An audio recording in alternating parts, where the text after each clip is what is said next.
Welcome to episode 130 of Ring Takes here. I'm Daniel Daly. We're going to be getting into AEW Full Gear, touching base on the eventful weekend from that pay-per-view from AEW with Samoa Joe becoming AEW champion once again. We're going to be talking about Mercedes Mone coming up short as well, Mark Briscoe, Kenny Omega and the Young Bucks and more for AEW Full Gear. And then we're going to get into Survivor Series, going over the card. And of course, All games. Stay tuned. 1, 2. Oh my gosh, so close. He kicked out. He kicked out. He kicked.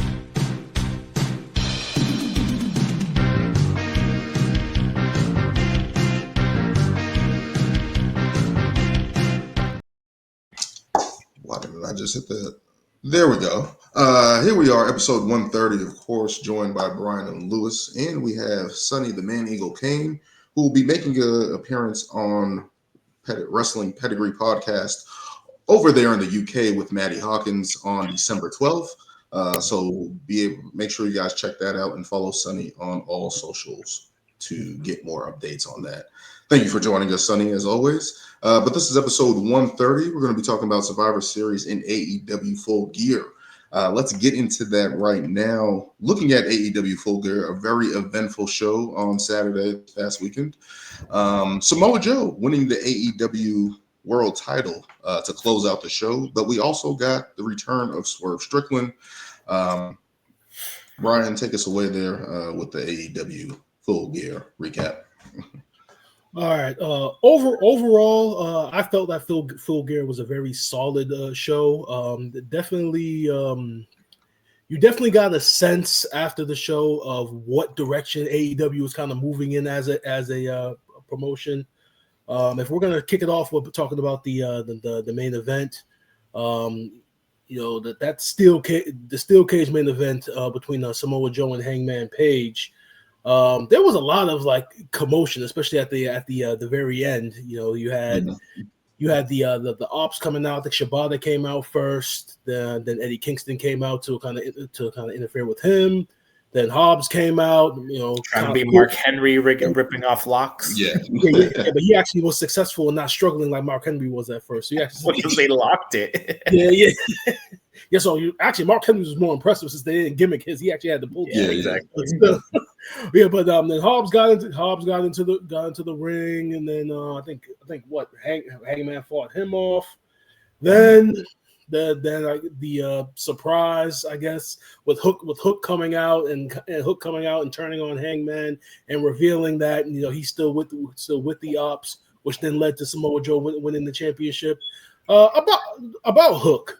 There was a point in time where people were comparing both Hook and Dominic Mysterio as kind of both of these guys within their respective promotions as kind of like the future, and they kind of compared the spots that they were in and said, okay, which one of these two guys is going to really ascend?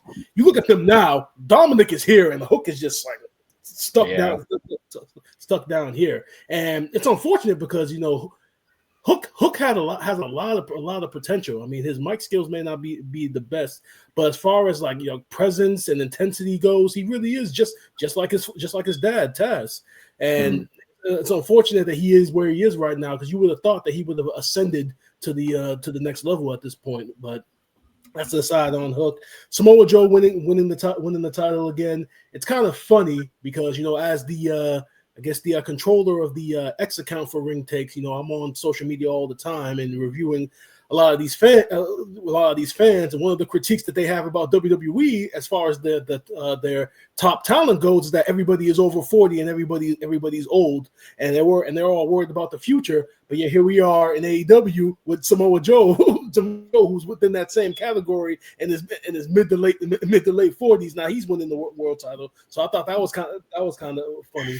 But every time I see Samoa Joe, I'll say this: I'm impressed by how he turned it around, because every single time I see him perform, I'm like, I thought he was done with that NXT run in WWE. I thought it was over. I'm like, he's going to go into announcing, he's going to go into coaching, he's going to transition into behind the scenes and agent type work, maybe even running a promotion or whatever the case may be. But to see him still go at 46 years of age where I thought he was, 5 years ago, to where he was now, to where he is now, it's impressive. I think that last NXT title run, I think, is embedded in your brain, Dan. I think that's why it's just that one super gassed match where we're like, what is he doing? Like, why is this the man taking out Karrion Kross? Yeah, that last run, they really didn't do him any good. But like you said, Dan, he's still at the top of his game right now. I mean, as far as the match itself goes, before all the interference goes, I think Samoa Joe bled within like 3 minutes of the match, and you see how he looked at the very end when he won the title. He had a gash right in the middle of his forehead, and I'm pretty sure that was literally from the boot. Because, and it's crazy to think. I kind of said this to myself recently, is that I don't think I've ever seen any. Well, I mean, maybe there are other people that do it, but that Hangman is probably one of the few people that actually wrestles in cowboy boots. And I'm like, this man, he took it off mid-match and literally bashed his head in, and that's when he started gushing. And I'm like, Jesus Christ, how does this dude do this? I don't think it's ideal. It's part of his character, right? I guess. But yeah, as for the match going on, Samoa Joe and picking up the win after crazy interference from the Ops. But we got a return. We got a return from Swerve Strickland. What are you guys thinking about him returning to AEW? I know you, Brian and Lewis, you guys have been saying over the past couple of weeks that AEW was missing something, right, in terms of star power and needing an extra guys. Felt like there was just something missing. What do you guys, even you, Sonny, what do you guys think about Swerve Strickland returning to AEW? Well, first of all, physically he looks a lot more impressive now. He's a lot bigger up top now.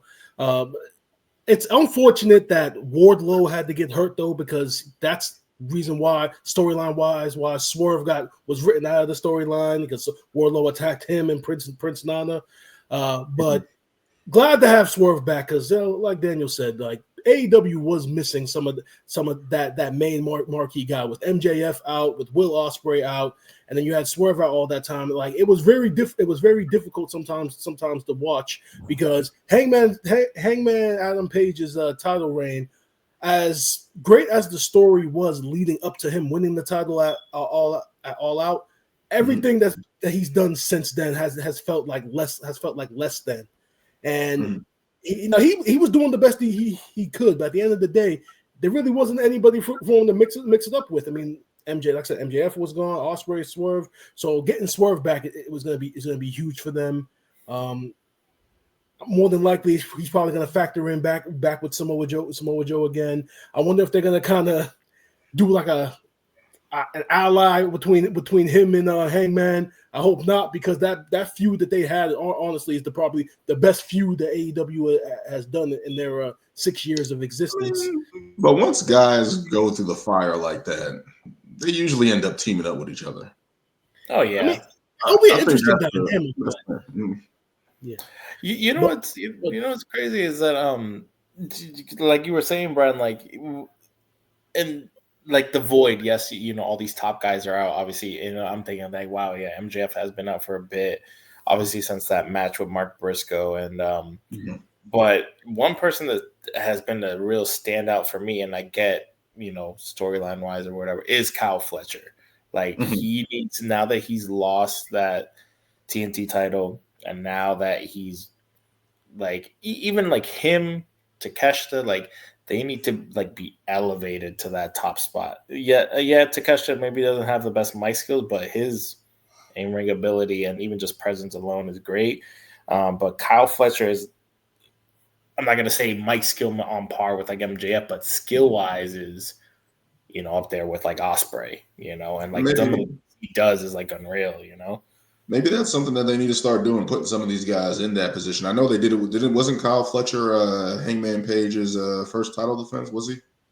Yeah. Was he? He was. Yeah, he was. And it was a great match. But the criticism about that was just that they felt like it was too soon, and you already knew that. You knew Kyle Fletcher was going to have a great showing, but you knew he wasn't going to win, because not only was he holding the TNT title, but because of his age and his youth, you already knew. It's kind of like Javon Evans in NXT, where like he goes into these big matches, but it's like if he loses, it's like, okay, he's young and he still has time. Now, I personally don't think that Kyle Fletcher doesn't need to be in the Don Callis family anymore. He doesn't need the mouthpiece like Okada let's see. to do.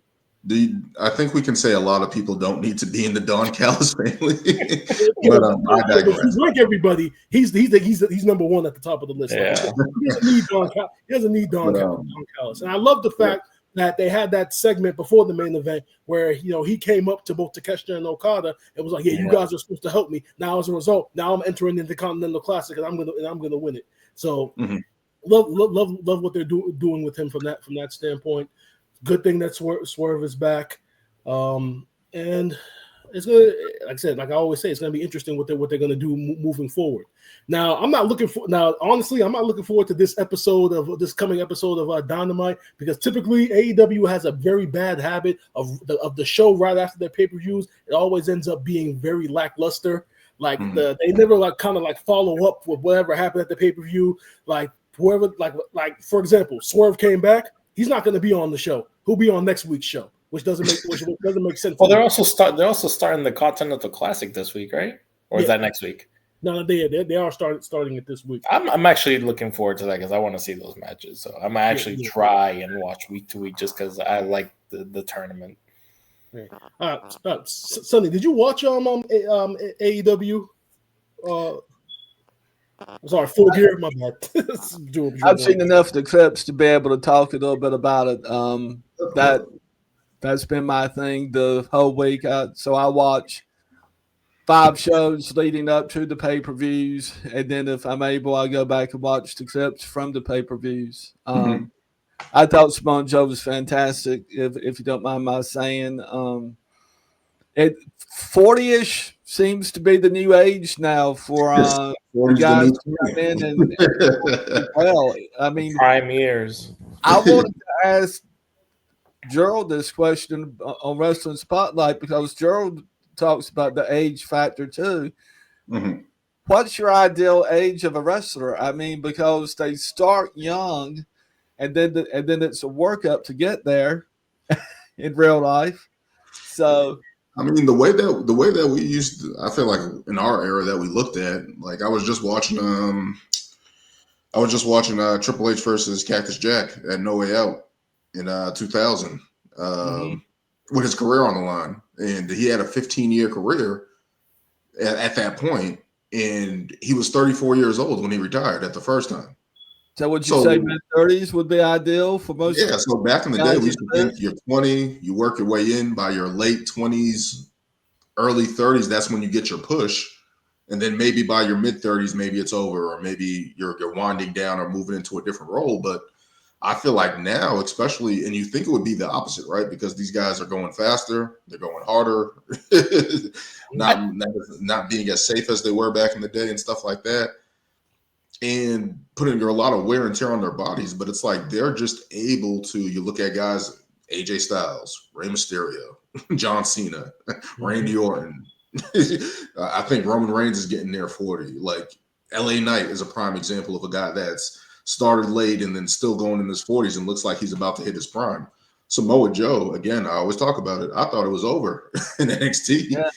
It's been 5 years since that. And he's still going. Now he's a world champion of the second biggest promotion in I did hear Triple H say on WWE's Unreal on Netflix that he was getting more calls every day from younger talent, and now that he had expanded the business to ESPN and various outlets, he had places he could actually put younger talent. And this week, at least, I noticed my man Siobhan Evans getting a good into a good conversation with the OTC Roman Reigns backstage, and they had a bro hug at the end of it. So I'm not the only one eyeballing Siobhan Evans and what he's capable of doing, and he's really the first fresh face that I can think about seeing back to in a while in mainstream wrestling. So it's going to be neat to see what he does on the main roster in terms of his athletic ability, and he's full of athletic ability. I think what's different about him, other than other guys, than even maybe I think there's a kind of a group talk about it, Brian. I think couldn't help it. I saw my boy talking. I just think there's a group of guys right now: Carmelo Hayes, Trick Williams, Javon Evans, Braun Breaker. Braun Baker. I was the one to put in Joe there. Hendry is in that league a little bit. I Joe think. Hendry. I thought Joe Hendry was older. I think he's in his 30s. I think he's in his 30s. Yeah, Leon Slater. I think there's a group of guys in wrestling right now that they tap into the young market. Yeah, right? Yeah. They came out with the top 30 on the 30 list, and in the top 10 alone, 7 out of the 10 guys are WWE with Javon Evans at number 11. So. So the future was bright. I mean, they have the talent there. They have the system there. I was just watching NXT before we came on, and the first match was the Evolve match between Jackson Drake and Sean Legacy. And those are two guys who are going to factor in huge in the future, especially Sean Legacy. I'm a fan of his. So the talent is there. And regardless, yeah, listen, 40 is the new 30 in professional wrestling. AJ Styles did that shit years ago. So it also has to. I think it also has to do with the style, because I mean, obviously, if you think back Stone Cold Rock, obviously more chair shots to the head, more, I want to say rougher spots, maybe even Hell in a Cell matches were more brutal. I mean, they still do it now, but I mean, even people like Randy Orton say it now. They're like, I had to change up my style. Like, I can't be flying off the top rope all the damn time. I can't be doing this type of moves, flips or whatever. Or, I think they get to an age where they're like, less is more. I don't have to be doing 450 splashes all the damn time. I don't have to be diving off or whatever to like still keep going or whatever. And obviously there's guys that do that and, stick to that. You got like your Ricochets and Rays and Dom, whatever, around. I know what I mean? So, it's the guys that can do it. There's the guys that switch it up and they're like, I don't got to do all that anymore. I still can go. I'd like to add Miles Bourne to the list of the up and comers too. Whose real last name is Orton. He's Randy Orton's son. Everybody. So. What I admire most about Miles is not that he and I share hearing loss in common, and we both wrestled that way. It's the fact that he's out there not using his last name as a leg to make it on. I'm overly impressed by that. I think that's just something to be admired. And I think the thing that's different is that the medicine's different. The surgery, the doctors are different. They know more about these injuries and how to handle it. The training is different. So I think there's a lot more stuff that can extend guys' career, like stretching and stuff like that. Not drinking beer. How many times we saw in these wrestling documentaries of guys just drinking beer, smoking. They don't even do that anymore. Like, I'm pretty sure it's still around to some degree, but not as that extensive as it was back in the day. So I think that helps. I think it's just more people being a little bit more mindful of how long they want the career now. You're thinking if you're in your 40s, you can get a couple more paydays, right? You can get a couple more $1 million now in this market with how the wrestling business is booming. So if you can do that, less drugs too. Like if you can extend your career with the money, that's the ideal, right? You're going to try to figure out a way to get there rather than just trying to be like, I got a last payday come in and then that's it. These guys can extend their careers for a couple more years. And I think that's very, very important, not only to wrestling, but the wrestling business as a whole, to have these older guys even usher in these younger guys that come in from that standpoint. So good question, Sonny, on the age thing, because it does seem like it's varying, right? Because we're seeing people come in younger and younger, getting that main event time, and now we're seeing older people stay on longer as well. So I know this for certain about Ric Flair because I hung out with him, and it was his biggest drawback to Mama when she was engaged to him. He drinks every day, y'all. I mean, by lunch, he will be toast. He's a unicorn, right? Like the day that factor scared Mom. And when you look at her father had been an E8 in the Army for 31 and a half years, and he drank like that, so she didn't want to be around it. I feel like Ric Flair is a unicorn Like certain guys are just Like, made for that.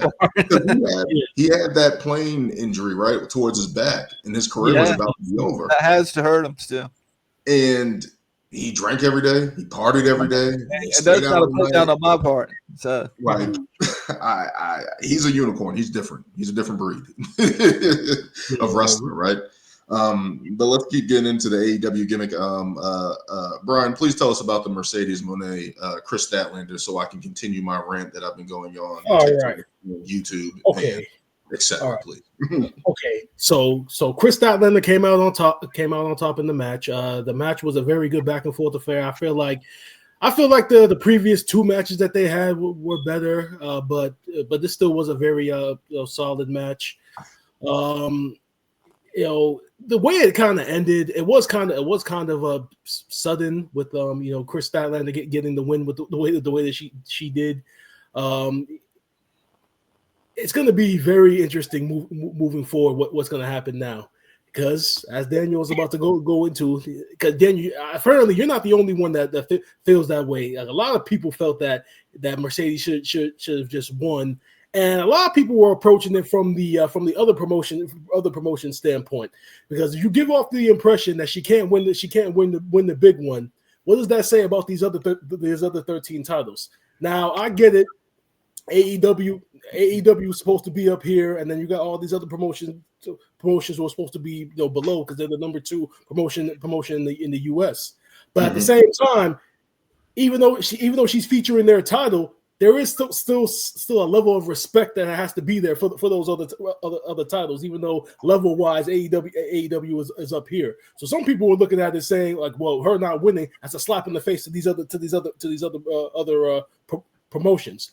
Now, me personally, I've been saying from the beginning, I was 100% for Chris Statlander winning the match just because for AEW's women's division's sake. Because again, 2 top women booked so strong, everybody else looks like shit. Now that she has that win over Mercedes, now you can put Chris Statlander. I'm not going to say that she's up there with Mercedes and Tony yet, but now with a win over Mercedes, now you can at least look at her and say, okay, now she's legit, and it's not just these 2 women running the division and everybody just following them. Now you have somebody who you can look at as a legit woman in that division. So I think they made the right call as far as the women's division goes. Now go ahead and explain to me why they made the wrong decision. Hold on, before Dan goes, just because I know he's gonna go a whole thing about Mercedes. My thing isn't even about Mercedes. My thing is with Chris Statlander is like, I've seen her in AEW for a while, and I don't know, her title reign is kind of giving me what was her name? Hikaru Shida. Didn't she win the world title at one point? During the COVID days. Yeah.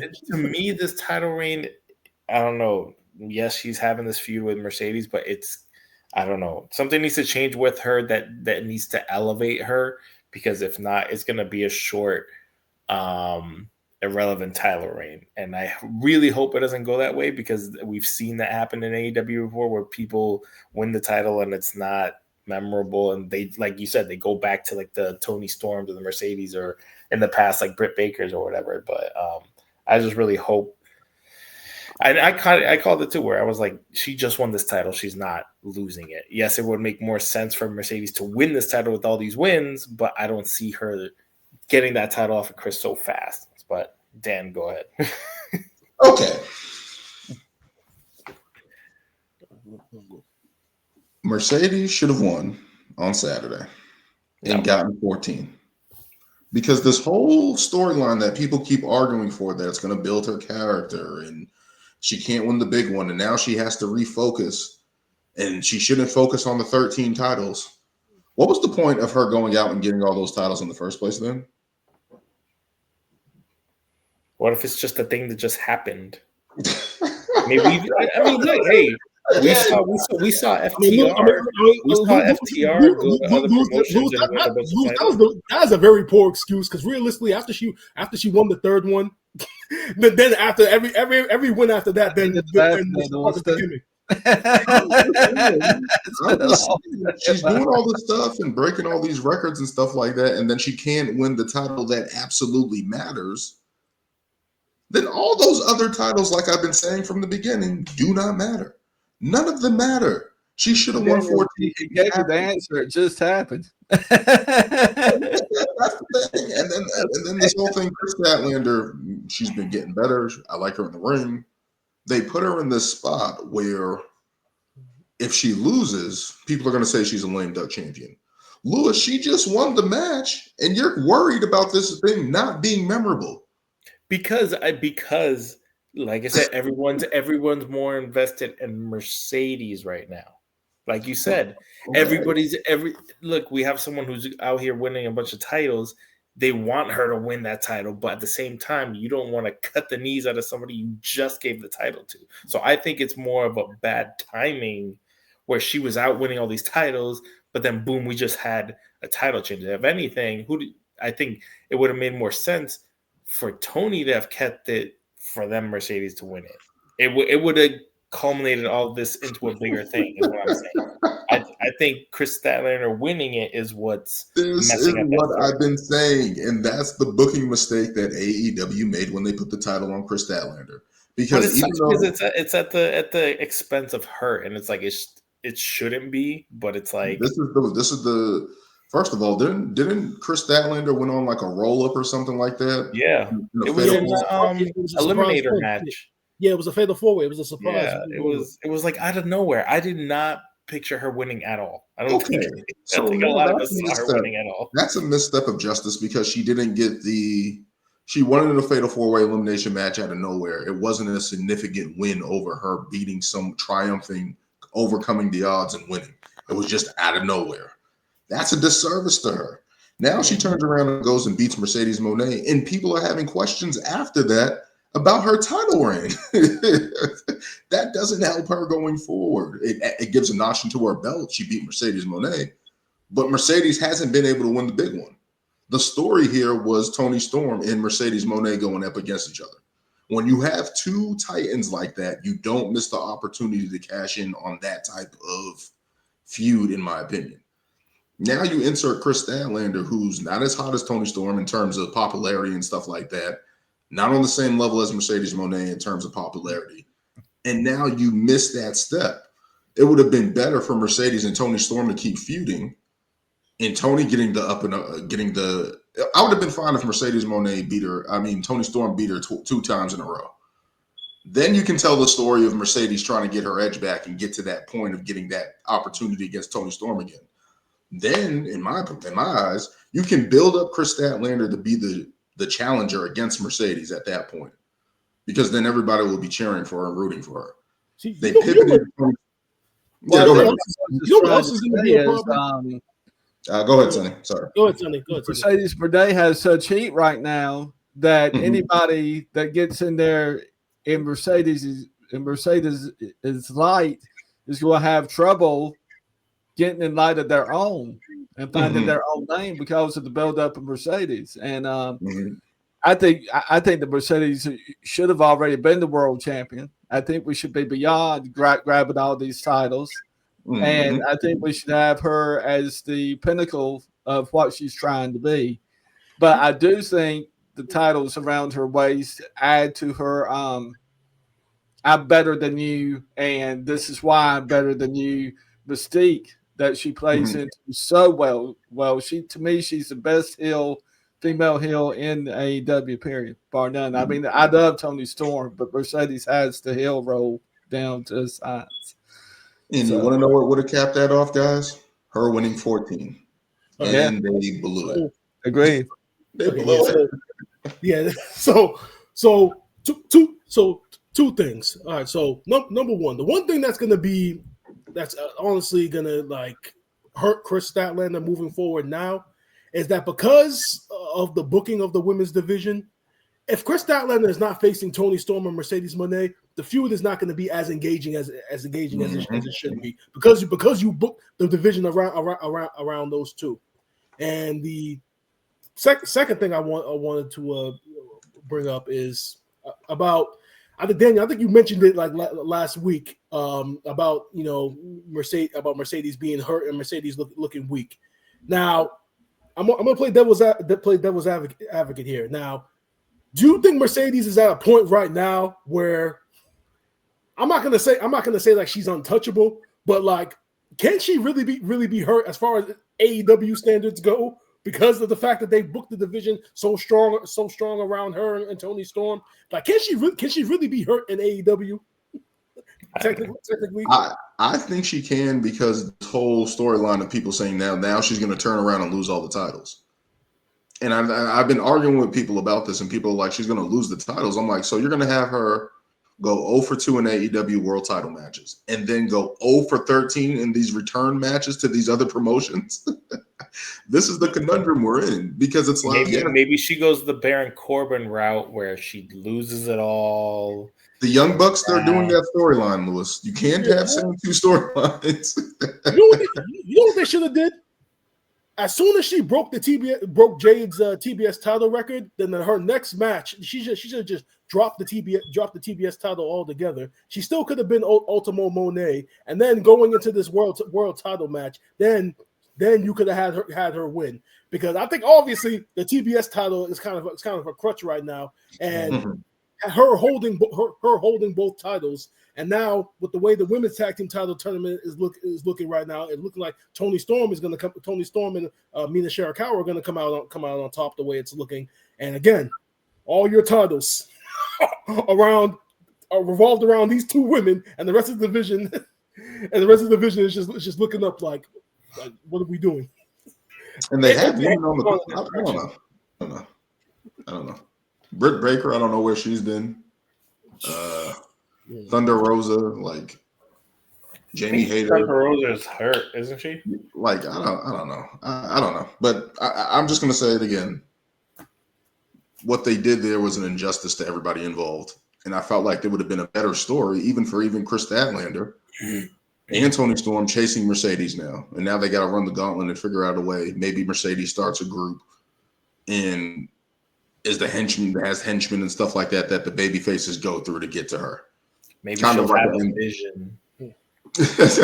Kind of like an MJF type of thing when he had the what was that? The Pinnacle with who was in that? FTR and FTR, Wardlow, and Sean Spears. Was that Tully Blanchard who was the? Yeah, Tully Blanchard was managing FTR. Okay. My AEW history is not as bad as I thought. Yeah, but I think it was a misjustice that Mercedes didn't win. That's my opinion. But let's keep going on with the card, Brian. All right. So I'll actually start from the very beginning, because in my honesty, those were the only two matches that I was looking forward to, and everything and everything else was kind of just there as far as I was concerned. I'm not even going to go through the pre-show because nobody cares about those matches. We'll start with the main card. Okay, you had Pac defeating Darby Allin in a very good opener. Pac should at this point either he shouldn't be in the Death Riders, or he should actually end up being the leader of the Death Riders, because he's a very good character. He has a great physique. He always puts on a great performance. Pac is definitely somebody who should be in a leadership role. He won the match by hitting Darby Allin with Sting's baseball bat for the win, that's AEW. Who here but me is tired of seeing Darby Allin getting torn up every single week? Darby Allin needs a win in the worst way from anybody he could get it.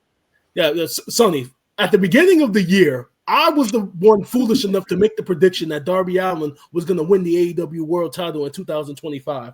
And here we are, about to be a month left, and that looks like that's not happening at all. You still got a month left. Don't give up hope. Darby would be on top right now, and that's not looking too good. You got a month left, man. Maybe he'll be Joe's first title defense. I love his character. I'm just sick to death of seeing him getting torn up every single week and taking horrendous bumps. I mean, we all know he can bump. I'm just ready for him to build up. Yeah, same here. Gosh. All right, and then up next, and then we had the Fatal 4-Way women's tag team match with the Timeless Love Bombs, the Babes of Wrath, Sisters of Sin, and then Megan Bain and Marina Shafir which Tony Storm and Mina Shirakawa won. Again, this was another one of AEW's four corners tag team matches. Whenever they have more than 3 people in the match, it's just like I call it organized chaos. And Agree. And like I said, it looks like Tony Storm and Mina Shirakawa are gonna be the ones who coming out on top in this tournament. And I think they're gonna swerve. Again, I think they're gonna swerve it.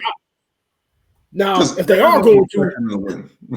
It's like if they are going to, the team that needs to win is Megan Bayne and Marina Shafir, the legit team. Because Megan Bayne, like I said, Megan Bayne should be at the top of the division by now.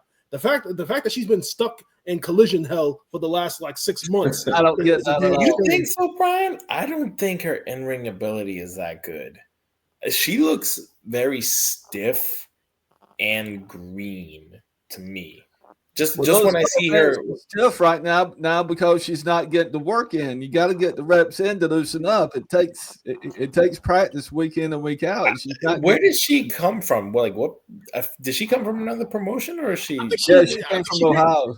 I believe. I think it was Ohio. Because I don't know. I got the sense that she was already in this for a bit. She has a great look. She's a very tall, statured woman, but when I see some of her matches, I'm one either I don't know, maybe she gets lost in the shuffle a little bit, or either misses some spots here and there. I don't know.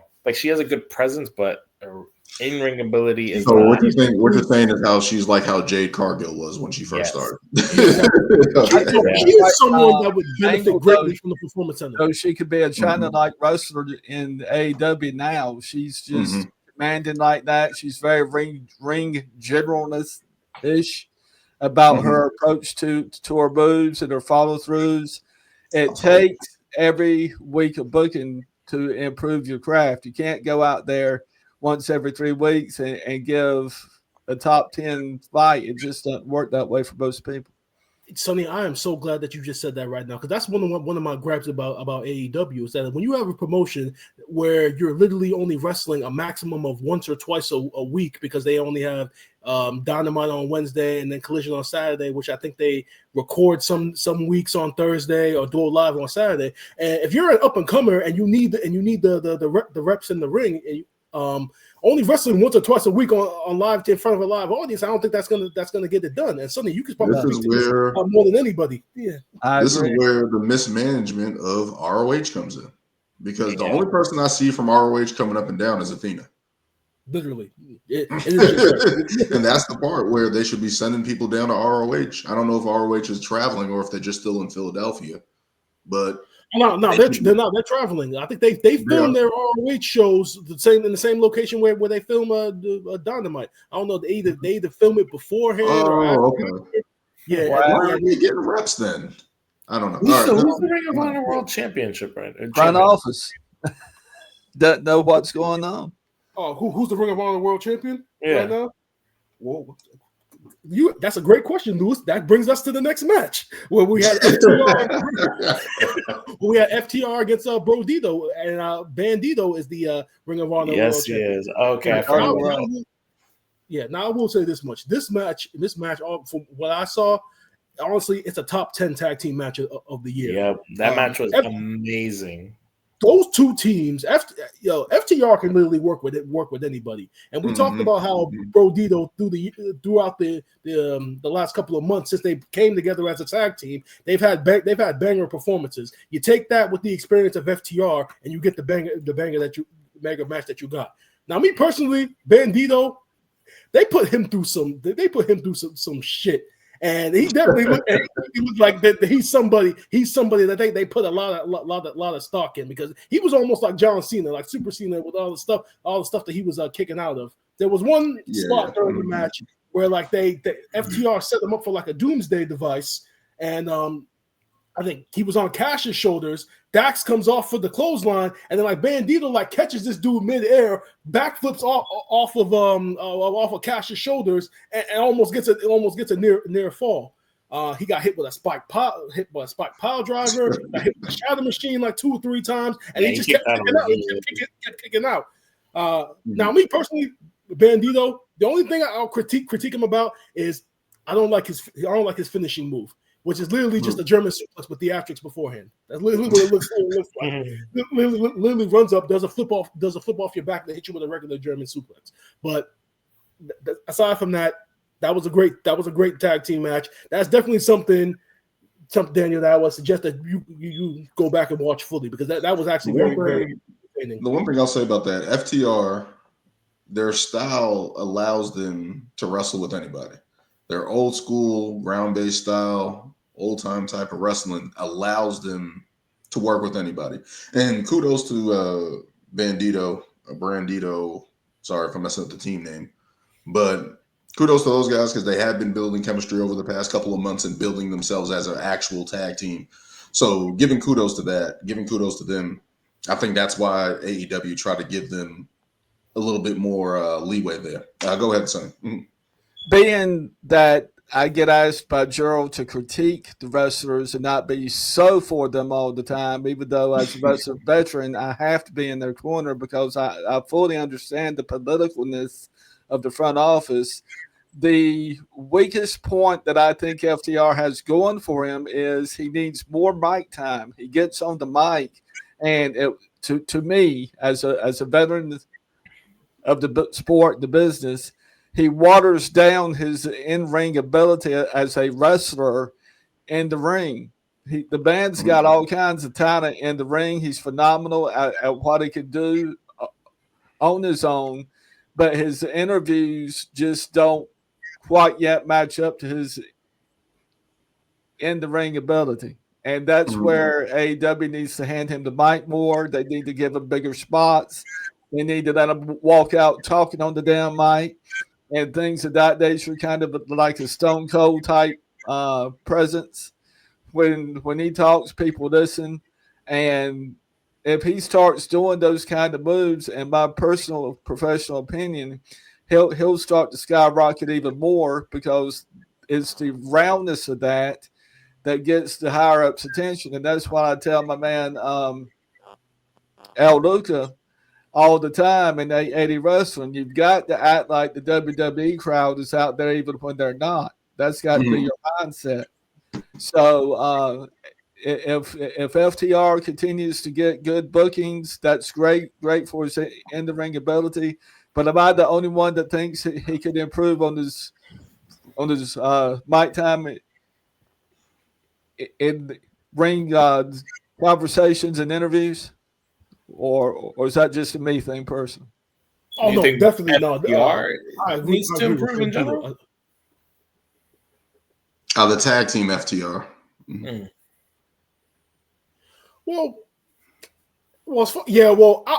I kind of do agree with that, because, like I said, the last couple of segments that they've had, as you know, since they turned heel, I brought up the segment they had with Ricky Steamboat during Blood and Guts, which ended up being a complete shit show. I mean, Ric Flair couldn't be a part of it because he tore his rotator cuff, so he couldn't be a part of it. But the segment was completely bad. They had another segment a week prior with Bandito's grandmother, where they were going back and forth with her outside, which came off bad. That was just terrible. Yeah, when they had Tully Blanchard with them, it was perfect. having Tully there was a nice little added bonus for them. So I definitely agree with what Sonny is saying as far as them as characters go. That is something that they can improve upon. Now I haven't seen a lot of their promo work lately, because I haven't been watching like every episode week to week. But I mean, I remember FTR being pretty good, at least when they were heels. Even better probably when they were baby faces. But I honestly still don't really understand the pairing with Stokely Hathaway. I don't see what he brings to any group, honestly. Like, I get he's like, trying to be like a Paul Heyman or whatever, but it's like, I don't know, he doesn't really seem like a factor to whatever group he's usually in anyway. Well, Stokely was supposed to be what the problem with FTR is. He was supposed to fill in that void as that mouthpiece. And now he's a caricature of himself now with the whole Stokely gets no hose thing. I don't understand why he's even saying that for promoting a tag team. Like, what does that have to do with anything? Yeah, it really doesn't. It makes no sense. All right, so I up think what next, they're trying to do is give FTR a different look in terms of not being serious all the time. He's supposed to be the comedic effect and give them a little bit more personality than being, hey, we're just two guys with fists that go in But there and that's just handle our what's business. that's what's It's working. working. It's Look, all work. right. Yeah, I don't know if it's Yeah. the direction he's wanting to go in, but yeah. he's got a I don't know. I don't know. But yeah, I don't think they need him, but I think that's what the logic behind it is, that they're trying to give them personality when their whole personality is literally their wrestling. Like that's what works for them. I'm someone who's ready for Brody King to step up into that damn main event spot because There's a lot of guys that they haven't put in that spot, like you just said, Takeshka. There's a lot of guys that can be in that, or at least give them an opportunity to be seen in that light. Yeah. Right. Like that's one thing that they can do in AEW, but I digress. Keep going, bro. all right. So up next was the Casino Gauntlet match for the inaugural AEW National Championship, which was won by, of all people, Ricochet. Ricochet stole the win at the end. Is it me or am I the only one that feels like that title is trash? Oh yeah, I mean the design wise, it is very nice that they kind of tied it back to the old NWA title. So design wise, it's very nice. But we talked about it last week. The title is completely worthless. I mean, it's not needed right now, especially when you talk about how all the other iterations of it, when it was All Atlantic to International to how International merged with Continental. Like the whole point of that. The point of this title is what the international title was supposed to do, and again, like it's not needed. But as far as Ricochet winning it goes, it's kind of funny because again, I'm on X all the time. Ricochet, half the time I don't know if he's in character or if he's being legit, but he talks a lot of shit on social media. Like he really always trolling, riling the fans up, and really believes that he should be at another level. And it's kind of funny because he left WWE because he felt like they weren't giving him the opportunity that he deserved. And now here we are, 6-7 months into his AEW run, winning this AEW national title, which honestly is a mid-card title at best. He's literally in the same fucking position he was in when he was in WWE. He hasn't elevated at all. He hasn't gotten any AEW World Championship matches. He hasn't been featured in any main programs. I think what he really wanted was the TV time and the exposure. I think that's ultimately what he wanted, and probably more control of his own character as well. Yeah, agreed. Yeah, I think that's the main thing, getting on TV, because he's literally on TV every week. From what I'm seeing, whenever I look at AEW socials and stuff like that, or Twitter or something like that, or anything on the internet, I'm seeing something from Ricochet weekly. Right? So I think that's the main thing he was looking for when leaving WWE. And let's be honest, unless he was in those one spots in the Royal Rumble or a squash match against Brock Lesnar in Saudi Arabia, he really wasn't getting on TV like that or being put in any storyline with that anybody gave worth a damn. So and he was a babyface for the entire run there. Like he didn't have any character development or any type of he would be new evolution of his character at any point. Honestly, he was just a high flyer who had great matches. Looking at him, I don't understand why they just didn't put him in NXT and really just let him run there and get that development that they were looking for in terms of TV time, in terms of promo. He was in NXT for like a hot second though. He won the North American title, and then that was that NXT run was the highlight of him being in WWE. Literally, like you said, Daniel, they should have just kept him down there, had him win the NXT title, and really worked with him on like the mic skills and everything. Because the fact that his mic skills are still somewhat of a talking point now, it's kind of embarrassing. Because again, we talk about how AEW is you only wrestle once or twice a week. So as far as Ricochet goes, what are you doing on those other days of the week? Why are you not taking like acting classes? Why are you not doing whatever you can do to improve your mic skills? It's like a joke now. I honestly am starting to think that they're using the fact that his mic skills aren't that good and putting that into his character. Because you see in the video that I sent, he cut that atrocious promo before his match with Bobby Lashley. But then when Bobby Lashley got his hands on them, it became funny. Because like Bobby, and then he turned into a coward. Yeah. Well, Brian, if it'll make you feel any better, in my day, I actually went to Mount Olive College and studied performing arts a year before I went into pro wrestling. So yes, it does help you to have a little bit of a backdrop in what you're getting into in terms of character development, because the promoters are not going to come out and hold your hand just like they won't on a 9-to-5 job and say, this is what we think in every single week of where you need to be. What they're going to do is like H does, and walk out and says, and puts his arm around someone and says, I'm going to put a rocket on you. Are you ready to fly? That's a cut line from a movie, but that's the idea behind the business. It's not a cuddle you and you could do this and you could do that. That's why I ended up 12 and a half years on the independents, because nobody was really helping me with my character development aside from Wahoo McDaniels and Ricky Steamboat at the time. And you would think with that would be all somebody would need, but even they didn't cuddle me every week and say, oh, this is better than last week or the week before. My friends who support me in my podcast ambitions and pursuit have been more cuddling to this is what I think you need to do and how I think you can improve. From there, having watched the show, I send them week to week.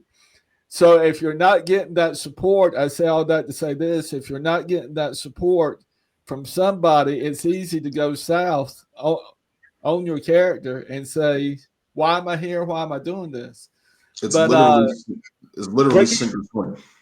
Ricochet, in my opinion, has been given the worst role in AEW that anybody could be given, and he's tried his best to make it work. I mean, who would go out and wrestle somebody with a fake leg and sell that and make that work like he did? I had the chance to wrestle a handicapped person, and I said no.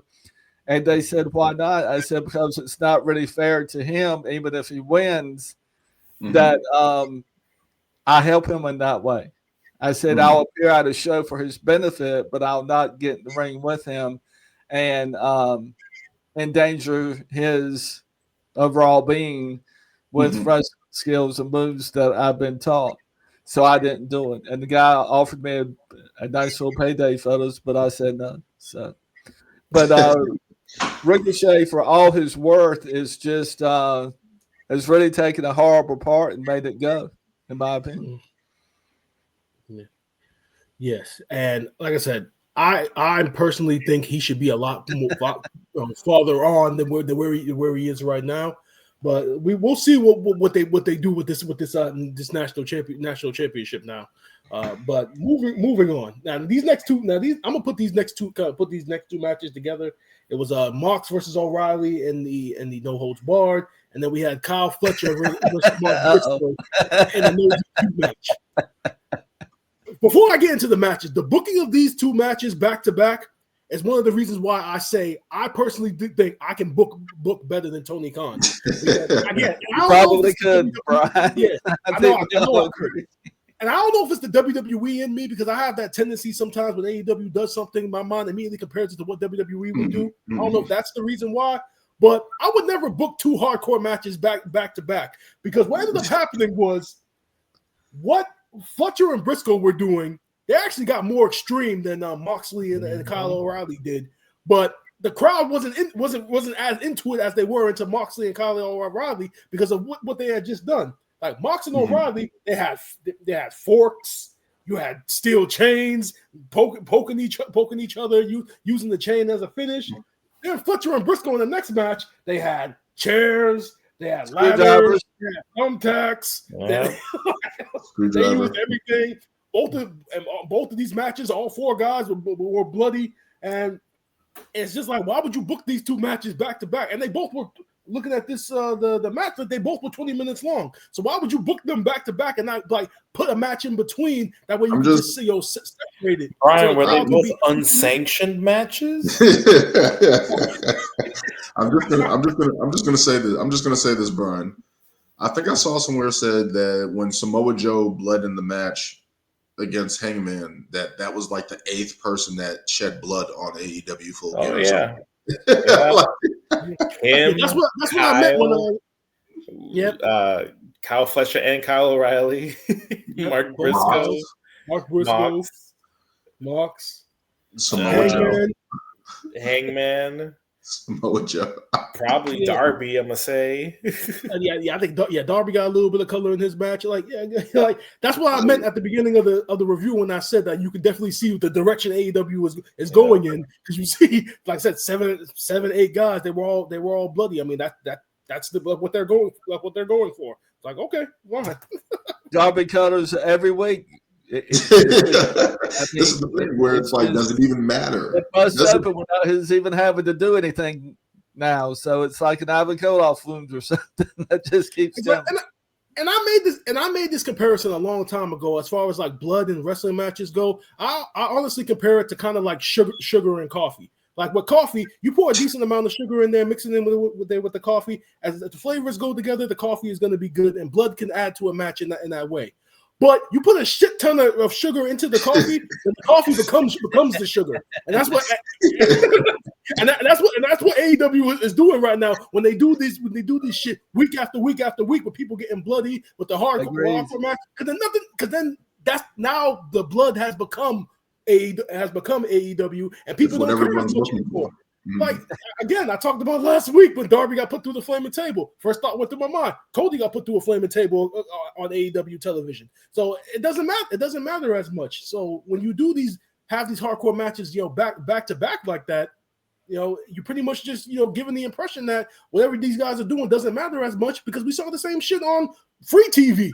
I'm just ready for Darby to be in a real athleticism match where there is complete separation between his buddy and he's Darby Allin. That's what I'm eager to see. It doesn't even have to be a world title match, just a straight out match. This is what Darby Allin can do.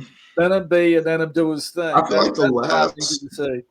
feel like the whole thing when Mox was going somewhere, it actually had a payoff for him at least. But the whole thing with, I think him and Sting, I think that was the storyline that showed him in a different light in terms of storytelling and carrying on and stuff like that, as being a mini Sting or being underneath Sting's wing for that time, the mentor and the student.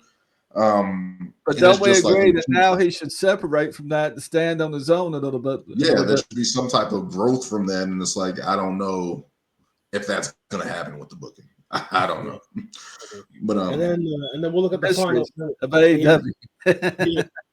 And then last match we'll cover is the $1 million trios matches with the Young Bucks. With the Young Bucks teaming up with Josh Alexander against Jurassic Express and Kenny Omega.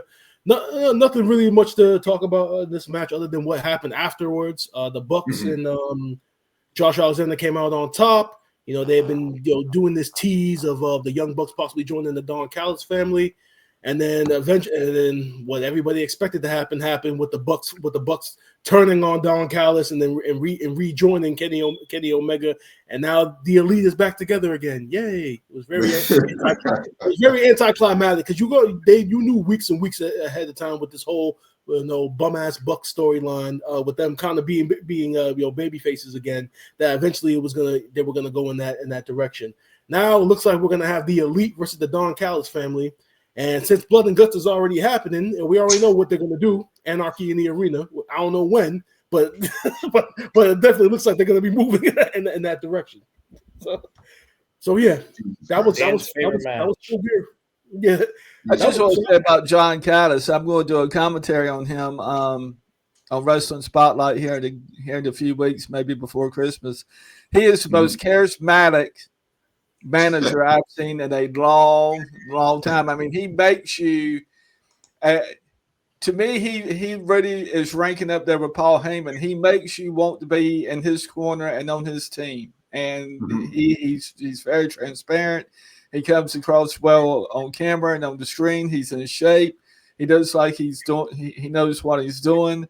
Every athlete he takes under his wing, for the most part, he makes them a bigger star than they were. and he just really adds pop to the show, I think. So yeah, people forget that like he was an authority figure at the tail end of ECW when they finally got on TNN and became. Yes, yeah, sir. He was the Jackal. He was the Jackal in WWF. That's the first time I've heard. So people forget. Yeah, Don Callis has been in the wrestling business for like decades. Like so, Yeah. he comes. So yeah, so as a heel manager, he comes off very well. The only problem is his stable is just too damn big. It's too many guys. And he still marks himself with that fake scar. He probably didn't care about the Young Bucks at all. Like that's what I'm thinking. Like when I think about him, it's like he was the Jackal in WWF, but I'm just thinking about like Jim Cornette and his I forgot what they called his group. Not the Midnight Express, but he had a whole faction in WWF, and then they had Bobby Heenan with his group and stuff like that. And it's just like Don Callis has had a lot of people in the Don Callis family, so he's pushing. And I think his experience, where he knows how to push those buttons as a heel, really adds to his character. And at least, even though I'm tired of all the people in his family and stuff like that, he does come across well on TV. So I will say that about him. But that will wrap it up for AEW Full Gear, an eventful night with a lot of people having bloodshed. A typical AEW match. You guys, I think there was 13 matches on the card overall with the pre-show and stuff like that. But there's some direction with AEW is going by with Samoa Joe becoming champion, Swerve Strickland coming back to even the odds. So we'll see what happens with AEW going forward. Whose house is it? Swerve's house. Swerve's house. Yeah, Swerve's house. Gonna be Swerve's house at the end, y'all. I'm telling you. Yeah. He should. I think he should get another run as champion at some point. So we'll see what happens with him. But let's continue moving on to our Survivor Series picks. Let me bring in our. Let me build up the spreadsheet here. We got Sonny here, so we'll be getting his picks down as well. Let's get into it. What am I looking for? Is it not here? No, that's the wrong thing. Hold on. Technical difficulties. Boom. There we go. First matchup on the card in San Diego. I'm assuming this will be the first matchup on the card. We got John Cena taking on Dominic Mysterio for the Intercontinental title. What do you guys think about this one? Who do you guys have in this matchup for the Intercontinental title as John Cena's career is winding down and Dominic Mysterio looking to regain the title? Dominic Mysterio will regain the title in his hometown. My prediction. What? Yes, sir. I'll go on record. I don't care who makes the face and who does whatever. That's my prediction. Right. Picking the winner of this match, it all depends on who we think is going to win the Last Time Is Now tournament. Because if John Cena does come out on top, because right now I think we are all in agreement that Gunther is kind of the favorite to come out of this tournament.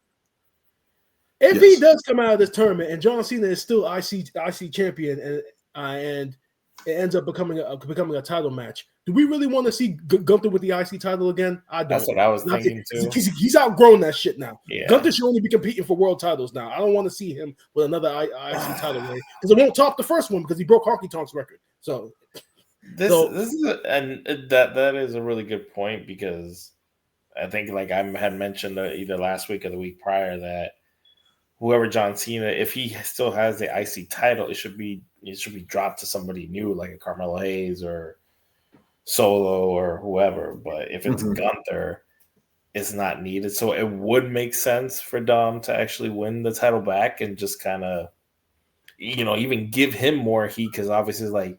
But then at the same time, are you having John Cena lose twice before he retires? I don't think he minds though. No, yeah, true. Yeah, it's not going to hurt him. It's not going to hurt. But everybody's going to want him to win his last match. Honestly, the fact if he ends his career and his last win is that winning the IC title in Boston, I think that would be perfect. That's perfect for him. The way he won it, the fact that it was in his hometown. If his last win is in Boston, I think he'd be satisfied with that. So that's why I'm going Dominic Mysterio as well. Well, to me, you take a younger butt like Dom Mysterio, who's proven his weight week in and week out and wrestling every week, and you give him back the IC title, then you show him dropping it to other talent, and he continues on where John will be gone. And that's part of how I arrive at my conclusion. Did you guys? And I love John. I'm just saying for storyline building purposes. Damn it. Who do you got, Lord? I think I'm gonna go Dom too. God damn it. Yeah. I think you guys changed my mind because all around. Sonny started the sweep, and I think we all changed our minds. I was going to pick John Cena. Yeah, same. And the whole talk of the tournament and stuff like that, because if anybody wins the tournament, if John Cena does win, the only person that I want to win the tournament is LA Knight, because I feel like he needs to have that moment and get a stamp somehow in his career, because that U.S. title run was unforgettable. I remember he had the title match against Roman Reigns in that fatal four-way at the Royal Rumble. Mm-hmm. But it's like after that, nothing's really happened. So if he was going to win a championship, it would be the IC title right now, and beating John Cena and giving him that stamp of approval. But now that I'm thinking about it, as Brian already alluded to in the chat, maybe Liv Morgan's returning. So I figured the Judgment Day is going to get involved at some point, and maybe Liv Morgan returns to help Dominic Mysterio win the title. And that's how you get the title off John Cena. And that actually starts the rift between the Judgment Day at some point down the line, like Liv Morgan's returning and helping Dom win the title. And now we can probably get that whole storyline with Roxanne and Liv going forward. Yeah. Rumored on social media that Dom is eyeballing a second girlfriend in WWE, so we'll see how that plays out too. So, allegedly, I'm thinking it's Roxanne Perez, but I'm thinking that too. So if they do go that direction, I do like power that. I definitely think they hint at it and then they fall off on it. Yeah. They did tease it, then they stopped for a little while, then they started back up recently, and now you haven't really seen it for the last couple of weeks. I think that's probably the good thing. I think that would add to the surprise more for Liv to return like that. So we'll see what happens with that. But I think you guys changed my mind. Yeah, I'm going Dom. Yeah, him and San Diego. I didn't get the Rey Mysterio match, so I'm gonna go Dom on that one. Let's get into our next match here. Boom, boom, boom, boom. Where is it? Boom. There we go. Oh, that's not it. There we go. Our next match here, we got Stephanie Vac here taking on Nikki Bella. This match coming over the past couple of weeks of the buddying friendship between these two that Michael Cole keeps telling us about. Apparently, Nikki Bella has had enough of that and has turned her back on Stephanie Vac here. What do you guys think about this match, and who do you guys have winning? Do we really have to think about this one? Yeah. This is going to be a quick one. This should be a quick one. Let me stop everybody. This is Nikki Bella's reported last run in the company. Yeah, I know you're not. No, please. I know the one who. I'll even give Brian so much grief over one comment. You really want her back? She was this and that. But you want to know what? I'm picking Nikki Bella. There we go. Damn it. I'm picking Nikki Bella. Because wait. Let me just say this. What was the point of her return? She lost. She lost to Becky Lynch. She hasn't really done anything. She's had a couple matches on Raw. People don't care, or whatever the case may be. How do you add to this run of hers? What is she doing? It would only benefit her if she brought somebody in with her, which wouldn't make sense at this point because she just betrayed Stephanie. Who would want to help her out? Yeah, exactly. She would not be her clean. So obviously she'd. No, you can't. You can't do that to Stephanie. Daniel, I think we have a split. I agree with Bella too. So do you want me to say it? No. Bree mode. Her sister comes back and helps her. And that's how we give Stephanie back here her real first feud. That's what you do. Wait, at the cost of her losing the title? What's gonna hurt Stephanie Vac here? Her losing the title? It's gonna hurt a lot that she's losing to Nikki Bella. To Nikki Bella. whoa. She's losing to the Bella Twins. That's 2 women, twice the power. This would be the equivalent of Charlotte beating Rhea for the NXT title. Now, see, they won't do this, but if they really wanted to like show how dominant Stephanie Vaquer should be against Nikki Bella, she should win this match inside 3 minutes. Realistically, if they really wanted to show, and now they probably won't do that because of the card, and because it's you got the War Games match. There's only 4 matches on the card, which I'm surprised. Yeah, so they're probably not going to do that, but it would be very nice if they did do something like that, kind of just show that like okay, Nikki Bella, she's had her time, but against this era, she doesn't match inside 3 minutes. But I'm going Stephanie. They're not going to do that to a WWE Hall of Famer. I'm still going Nikki. I know. Sadly, no, Stephanie all day. Stephanie all day. Who do you have in this matchup, Sonny? I have Bella.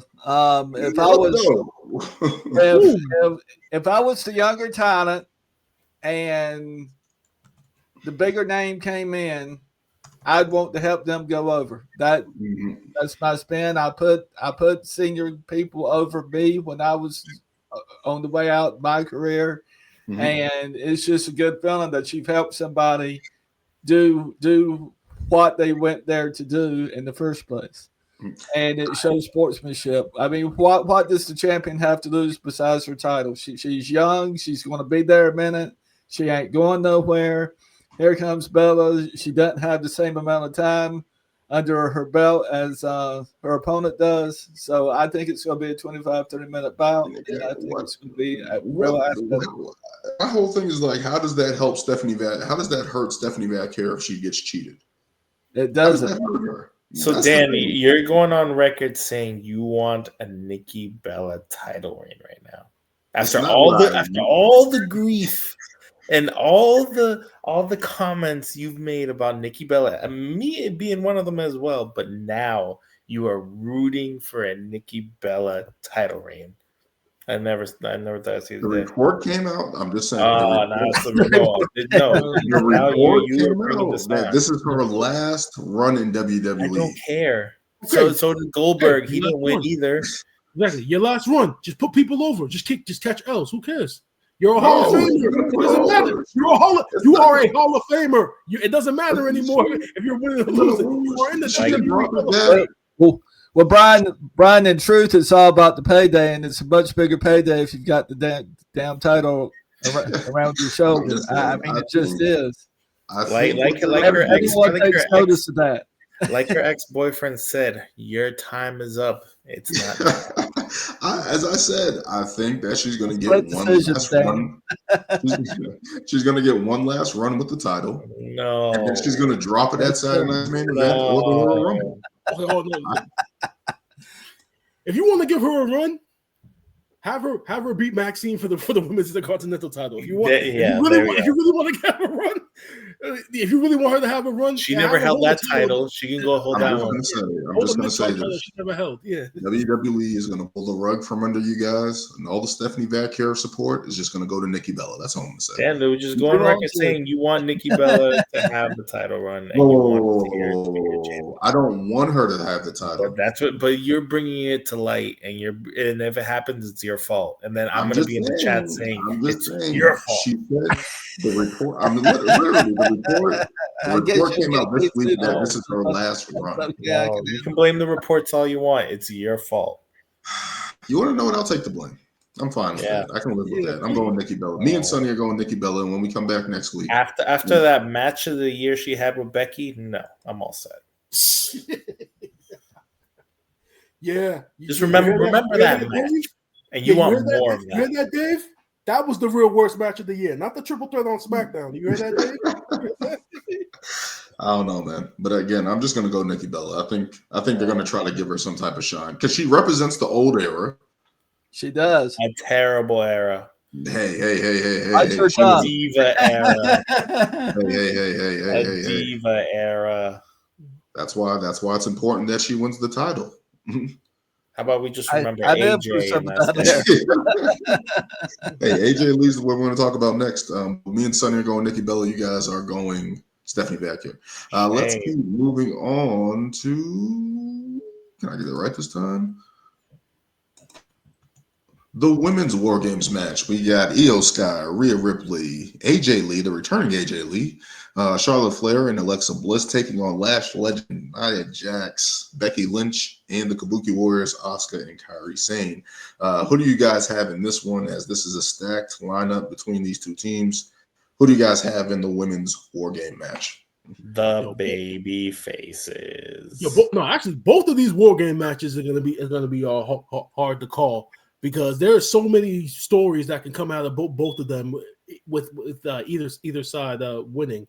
But as far as the women go, I would love if they used this match to kind of highlight Lash Legend. That would be nice. I mean, again, Lash Legend has just been throwing forearms at Io Sky every time they meet, so I'm pretty sure she's going to be showcased in this match. There's one thing, but with Lewis, before you go, I just want to just say one thing, because obviously I posted the clip from last year's review of Survivor Series, and I was watching that episode back today. And one of the critiques that I had with that match, besides Nia Jax starting the match, was the fact that all of these women came down, and what's the first thing that they did when they got to the cage? Went under the ring, grab a weapon, and put it into the ring. Okay, so that's one thing we don't need that to happen. Only one or two of y'all need to go under the ring to grab stuff. We need to have Io grabbing the trash can, because that's her signature spot that she does every year in War Games. And then maybe Rhea Ripley grabs a table, or Nia Jax grabs the table, but that literally is it. We don't need a situation where everybody's going under the ring to grab something, or everybody's coming to the ring with something like that. That's just very corny to me. What they should do, if it's War Games, just tie the weapons inside the cage when you lower it. You can literally, they had, I think at NXT, like they had on the table. Or that. That's a thing. I think that was a thing in NXT. Like, what is it, weaponized steel cage match? Like, literally, you could just have the War Games cage, have all the weapons, on the cage. Makes for a better sight. That way, they don't have to be going under the ring. But as far as the winners go, like I said, you can go either way. But I think in this case, the baby, like Lewis said, the baby faces are going to come out on top. So I got Rhea and crew. Yeah, my only main reason for I'm picking the baby face is just because it's AJ Lee, and she's just red hot right now, and I just don't see her losing right now. The heels team is great. I love Lash and even Becky right now. And the obviously you had the Kabuki Warriors who just won the titles, but I don't see AJ losing, which, I mean, it's not her first match, but I just think just because she's in it, I don't see her being on the losing side. I mean, it could maybe lead to something else, but just because of the type of match and the group setting, I don't see her being on the losing side of it. So yeah, that's my pick. Sorry, I was just looking up some history there. The baby faces are 4-0 at War Games on the main roster. I'm picking the heel team. They got to get a win. You can't just keep jobbing out the heels right now, and I feel like they need it. The Kabuki Warriors will need it. I think it will add better for their storyline. Nia Jax and Lash just became a powerhouse team. And then you got Becky Lynch going up against AJ Lee in this feud, or whatever the case may be. I feel like that would be smart to have the heels winning. But who do you have in this one, Sonny? So I can get this on the record. I've looked at it for both sides of the coin now for a couple of weeks, and I've seen the ring interviews. I think the babies are strong, but I think at the end of the night, the heels are going to be a wee bit stronger, and I think the heels are going to take it, and the babies are going to come back and wrestle them individually and in tags. I do want to make a prediction for 2026. I think Charlotte Flair and Alexa Bliss will beat the Kabuki Warriors for the tag titles again. Charlotte Flair has just enjoyed one of her more enjoyable runs as a tag champion that she's had in many years. So I think she'll continue that a little bit longer. But hats off to Alexa Bliss, who for her size, Lewis and Brian can go literally 60 minutes all night long in the ring. She takes beatings like nobody and gets right back up from them. So this could go either way, but I'm going the heels. Let's go. We got both the heels. Me and Sonny on the right page again, unlike Brian and Lewis. Picking the heels. And Nia Jackson's getting built, y'all. She's in transition. In 2026, we're going to see her in shape better than she is today. She's training with Dwayne Johnson, The Rock, who is her cousin. I'm big and that's all good as long as she doesn't start the match. I thought she was good in the match last year. I like her starting the match. We're going to see a lot more from Nia in 2026. I liked her in the match. I thought she was good in the match. No, as long as she hasn't officially started and that she's not in there for 40 plus minutes, which I'm assuming, which I know for a fact this time around they're probably not going to do it because you actually have better options this time. It's probably going to be Kairi Sane. Kairi Sane's probably and Daniel. I want to close by saying, on my behalf, I'm a huge Charlotte Flair fan, love her to death.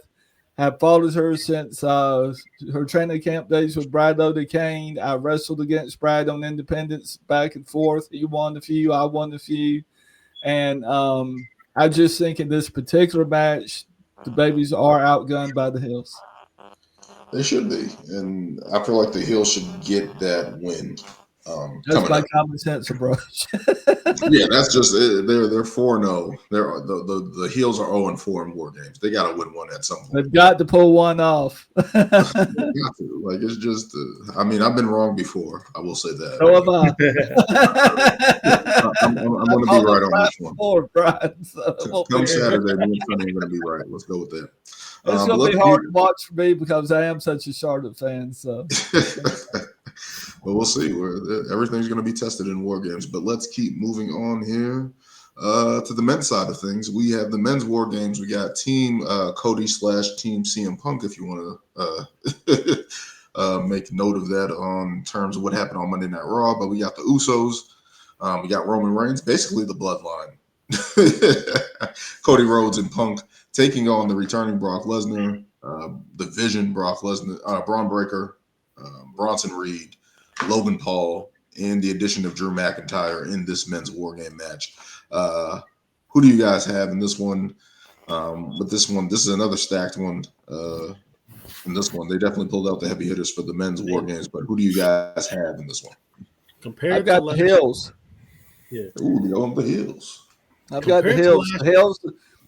Again, I'm a babyface person, but the Hills have done well. In going up to this, they've had some real surprise outcomes on Raw and on different shows, and I just think the Hills have the heat right now, the momentum. I think it's going to be an upset all night long. They literally just swapped out Sami Zayn for Cody Rhodes from last year. Just noticed. I thought there was a moment they were gonna take out Cody. I thought there was a moment there where they're going to take him out, but he's still in the match.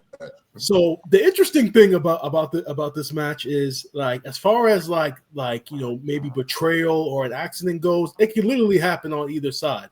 Roman Reigns alluded to on Monday Night Raw, CM Punk and Cody Rhodes, and that title would look very nice on my shoulder, and he didn't confirm who he was talking about. And then on the other side, I know we all saw on social media Brock Lesnar made his appearance last night. His ass. I laughed till I cried. I thought it was the greatest thing. That was hilarious. But something that people may not have seen is that when he did get up, he had his cowboy hat, right? Mm-hmm. Before he ran to the down towards the ring. Who did he put the cowboy hat on? He put it on Braun Breaker. Mm-hmm. Yeah. Now, when all five of them were in the camera shot, Braun Breaker didn't have the hat on his head, so it's presumed he took the shit off. Now, there have been reports that are possibly doing Braun Breaker versus Brock Lesnar at WrestleMania. So if you're going to build for it, this is the perfect match to build for it because Brock did kind of make Braun Breaker kind of look less than for once. And so Brock has legit reason now, if he wanted to, in this match, or you might see it, he goes for a spear, accidentally takes out Brock Lesnar, and then there you go. Then you got your build. But it can happen on either side. But I'm also kind of leaning towards the heels on this one. Coming out with the win. I just feel like I'm kind of leaning towards kind of how Lewis feels about Brock Lesnar in certain situations. Now we not like you said, Lewis. You didn't picture him being a part of a team.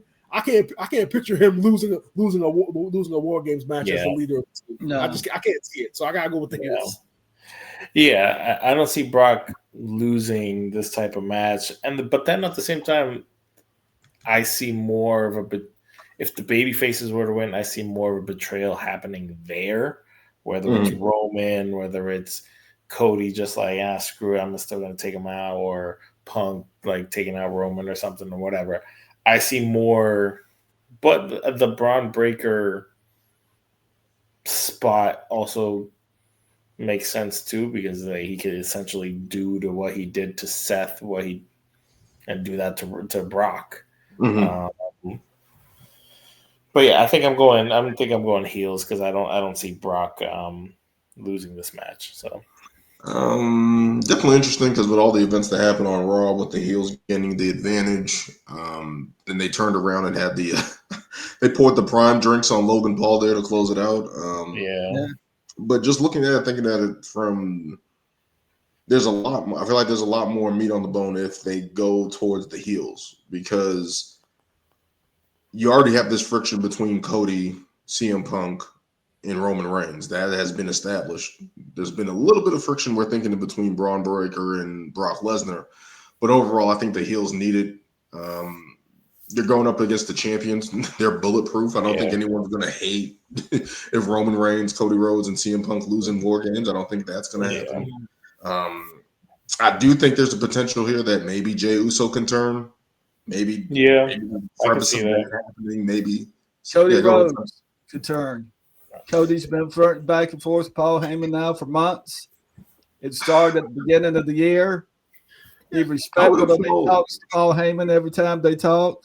Next year, Cody will be turned. I think that he will turn, but not at War Games. I think War Games can cause him to leading to a turn even more. But I think right now it's just like, if he wasn't in the match, I can probably see him getting involved and helping somebody or something like that. But it's just like right now, I don't know. I think this can be a catalyst for him turning heel. I think this can be the setup for it. Him turning heel in the match, I don't know. Maybe Roman spears him, and gets mad at the Usos and stuff like that. Like something's gonna happen in the match, right? And then you got CM Punk, this whole triangle. We already saw the WrestleMania 42 promo. Thanks WWE. But I think this is where it all starts, because I think this is going to be the build towards WrestleMania 42 starting here. It's going to be interesting, because if Cody and CM Punk are still the champions by the Rumble, it's going to get interesting. And maybe we get a tag match at Saturday Night's main event. But it's just like right now, I think this is going to be the starting point for WrestleMania 42 main event. So we'll see what happens with that. Let's go over the picks. We all got Dominic Mysterio regaining the IC title against John Cena. Lewis and Brian are going Stephanie back here to retain her women's world title against Nikki Bella. Me and Sonny are going Nikki Bella to pull up the upset. Me and Sonny have, I guess, Team Nia Jax, I'm going to call it. The heels picking up the win in the women's War Game match. And then we're all going with the heels to close out the night in the Vision, winning the men's War Game match to close it out there. Before we go there, I wanted to talk about the last time is now tournament. We had the injury to Penta in this match against Solo Sikoa, which happened early in the match, and which really sucks. I don't know if they officially came out and said what his injury was, but sucks to see that happen. And I think he got replaced who did he get replaced by? No, Solo just advanced.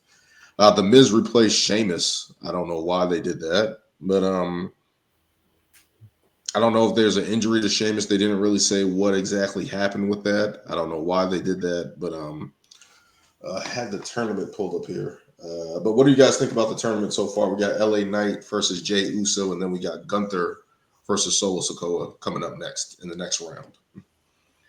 All right, well, the tournament has been very entertaining so far. I mean, it's unfortunate that you had Sheamus getting injured and Penta getting hurt. I mean, I think Sheamus was going to factor into the finals. I mean, they could have easily ran it back with Gunther, because last time they had a match that it was considered one of the top matches of that respective year. So very unfortunate for Sheamus. I agree with the whole subbing Miz in was probably the worst decision that you could have made. I mean, they missed so many fucking opportunities to surprise people and do something monumental. They always piss it away by doing something nonsense. Like, well, we don't need the Miz. We get it. His history with John Cena being them at WrestleMania. We get it. Why? But like I think you mentioned it in the chat. Why not use that opportunity for somebody in NXT? Or if anything, why not take the guy who had the most impressive outing in a loss and put him in that spot, being Javon Evans, or if not Javon Evans, somebody else? Why waste it on the Miz? I don't get that. Actually, my prediction at the end of it. So.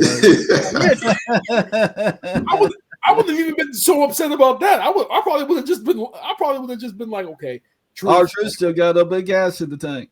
Yeah, exactly. He deserves a match more than the Miz. Yeah, I just don't. Again, the Miz is a Hall of Famer. He's a good hand in the ring, all this stuff. But it's just like, why would they do that? They could have put anybody in that position. As I said, I think I said it in the chat. Get anybody from NXT, another person from TNA, something to change up the. And another thing, all the returning people to lose in the first round: Dolph Ziggler, Zack Ryder. I didn't like that, but overall, the tournament has been awesome. Mainly the Gunther matches with Javon Evans and Carmelo Hayes. I wish Carmelo Hayes went a little bit further in the bracket because I feel like he needs something as well too. But maybe they're just setting up for that tag team with Trick Williams. But I don't know. Going to be interesting going forward in the tournament. The final four have been established. We'll see what happens on. I don't know. I don't think they put the date up. Maybe next week on Raw they'll have the continuation of that. But that'll be it from him. From Ring Tanks, guys. As always, go ahead, bro. Just one last thing. Like I said, being on social media sometimes, going into these two War Games matches, I have never seen such negative anticipation amongst the fans going into these two matches, and it's very in my opinion. Yeah, and the negativity. And as nonsensical as stupid as it is, the negativity is coming from what AEW did in Blood and Guts. Like, Lewis, I think you liked one of the comments that I made on X. I think I made a comment pretty much saying, okay, so if these guys aren't bleeding buckets and literally trying to kill one another, the match is going to suck, right? That's literally how some of these fans are thinking that, because they know WWE is not going to go as far as AEW goes with all the blood and the gore. And when you think War Games matches, that these two teams are going to war, so you need all that blood and violence. And WWE is not going to do that. So a lot of people are going into these matches, these two War Game matches, thinking, "Oh, this is going to suck. They're not going to be violent. They're not going to do this. They're not going to do that."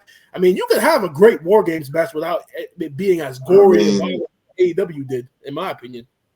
I mean, they have had the Hell in a Cell matches where people have bled before recently. So, I mean, it's not out of the realm of question that it's going to happen at some point. I don't know. Again, AEW is just completely different. As we said, there was 8 people bleeding. I'd like to say that Ivan Kodoff had a little spot here on his forehead. And one night I was at training camp, halfway through my training, and I popped him in the corner. I was standing on the second turnbuckle practicing my timing with it, and he bled like a sieve. So this happened so often, and he said how glad he was that happened, because it happened like that in natural matches. These guys play so often, guys, that a little touch will get it going again. And what I was trying to do here was I was trying to cut the same spot and not cut everywhere. But as time went on, I chose not to cut. And that was personal choice. But it's not the guys' fault sometimes. I mean, they get popped hard. The things pop open. What they do, and I'll go ahead and share what they generally do, guys. Is they take a little razor blade, they cut it, and they put it in their tape fingers or in their boot pads, in back of their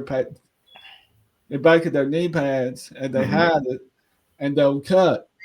And that's why they run into a cage or a chain or something of that nature to get the blood going. And if y'all notice, 98% of the time, it happens about 15 minutes into the fight. That's when the ring knight's had time to really work on the sweat. And you mix that, and that puts on the show. So years ago in 60 minutes. So. Yeah, so to add to that, I actually saw a documentary once with the Hulk Hogan, and he was talking about what he does with the blade. He actually he had the blade in his mouth, and now I hated it. Were there other guys back then that did that? Were there other guys back then that did that? Yeah, I think Triple H. I think I saw him. He put it in his wrist, tape. The tape, yeah, his wrist tape. Yeah, they do that. Yeah, I think he did that. A lot of guys, they put it in their wrist tape or where Sonny said the knee pad and stuff like that. I put it in my fingers. So yeah, that's just hey, kudos to those people that do it. You see a lot of that stuff, and then of course when you learn the business and stuff like that, and you get tips like that, you start looking for that stuff in matches. Like, where's the blading happen? You know what I mean? Like Austin, you see that with Austin, and a lot of guys did it. But it's just crazy. I don't know. The effects of blood, I think, is going to mean more in the War Games match if somebody gets busted open than in AEW Blood and Guts, where it just happens every week, every match. So there's potential for that. So I think there's a good thing that it could happen with. That was the thing, Blood and Guts, y'all. So, that's another thing people don't realize. Like, bro, the match is called Blood and Guts, so obviously we kind of have to live up to the name. So why are we comparing it to War Games? Yeah, so that's what I don't know. But, I'm looking forward to the event on Saturday. Can't wait to see it. Hopefully, there's a bunch of surprises. It's in Petco Park, I believe. Is that the San Diego Padres ballpark? So I'm expecting big things to happen there. Again, as we've been talking about these shows on ESPN, they cannot be lackluster. If you're selling out a stadium, it's got to be full tilt on edge. Only 4 matches on the card, but we'll see what happens next week. As always, thank you for joining us, Sonny. Be checking you out on Wrestling Pedigree Podcast on December 12th. Stay tuned for that, guys. I'll be plugging that away as well. And, of course, with Wrestling Spotlight with Gerald Bentley. Thank you for joining us, Sonny. Yes, sir. As for everybody at home, don't forget to like, comment, and subscribe. Follow us on Ring Takes, Instagram, TikTok, and on X. And remember, people, always kick out on 2. Until next time.